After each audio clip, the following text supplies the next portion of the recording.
क्या सभी ला पाएगी चिन्मय को घर वापस?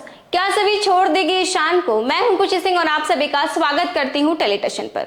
गुमे किसी के प्यार में हमने देखा था कि ईशान जो है वो पहुंच जाता है चिन्मय के पास और चिन्मय यहाँ पर ईशान को मारता है क्योंकि ईशान उसे घर चलने को कहता है।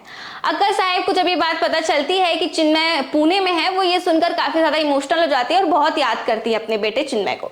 आगे ईशान की चोट पर सभी जो है वो उसकी चिंता करती है और उस पर बर्फ लगाती है, लेकिन यहाँ पर ईशान जो है उसे मना कर देता है बर्फ लगाने से, क्योंकि वो उससे गुस्सा रहता है। और वहां पर उसी समय रीवा पहुंचती है और वो वहां पर उसे ईशान को बर्फ लगाने लगती है और ये देखकर सभी काफी ज्यादा उदास हो जाती है, क्योंकि जब वो बर्फ लगा रही होती है तो उसे वो मना कर देता है ईशान।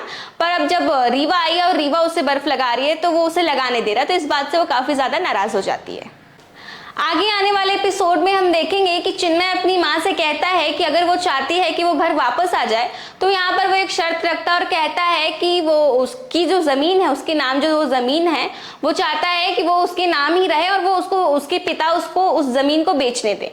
पर यहाँ पर उसके पिता राव साहब जो होते हैं वो इस जमीन को उसे बेचने नहीं देते और कहते हैं कि ये जमीन मैं भले ही दान पर दे दूंगा, पर मैं तुम्हें ये जमीन कभी बेचने नहीं दूंगा। ये सुनकर चिन्मय अक्का साहब और राव साहब पर दोनों पर काफी ज्यादा गुस्सा हो जाता है और कहता है कि मैं अपना हक लूंगा नहीं, मैं अपना हक आप लोग से छीन कर रहूंगा। और ये सब बात सुनकर अक्का साहब और राव साहब काफी इमोशनल हो जाते हैं और राव साहब काफी गुस्सा भी होते हैं, क्योंकि उन्हें एक ऐसी औलाद को जन्म दी है जो काफी बिगड़ी हुई है। कहानी आगे बढ़ेगी, हम देखेंगे कि सभी शिखा को छुपकर घर आते वक्त देख लेती है। शिखा जो है अब यहाँ पर सभी को सब कुछ सच बताती है कि वो चिन्मय से मिलने जाती है और वो ये भी बताती है कि चिन्मय उसे डिवोर्स देने के लिए फोर्स कर रहा है, पर वो उसे डिवोर्स नहीं देना चाहती।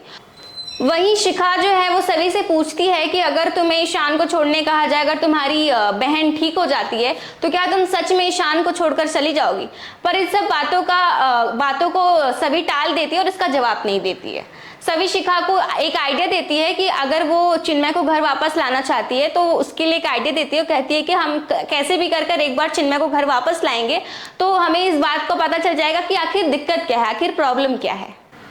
वहीं दूसरी तरफ यहाँ ईशान भी काफी ज्यादा टेंशन में रहता है चिन्मय के लिए और वो भी कुछ प्लानिंग करता है कि वो चिन्मय को कैसे घर वापस ले आए। यहाँ सभी शिखा को कहती है कि वो चिन्मय दादा को जरूर घर वापस लेकर आएगी। अब आगे देखना काफी दिलचस्प होने वाला है कि आखिर कौन वापस लेकर आएगा चिन्मय को। तब तक के लिए बने रहे हमारे चैनल टेलीटशन के साथ।